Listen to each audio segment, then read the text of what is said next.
Tamratul Iftar ak Iftar TV ak Daaru Muxti Baas des na leen dëgtal naafilay bis bi di Ramadan Mubarak ginnaaw julli fajar gu ne ñu ànd ko Sëriñ Xaadim Diop ak Sëriñ Xaadim Jing ak Sëriñ Mouhamadou Basir Sëriñ Basir.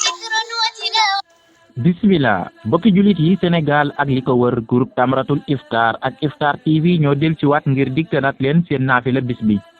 tey di fukkeelu guddi ak ñett ci weeru koor ci atum junni ak juróom-ñeenti téeméer ak ñeent fukk ak ñett ci gàddaay gi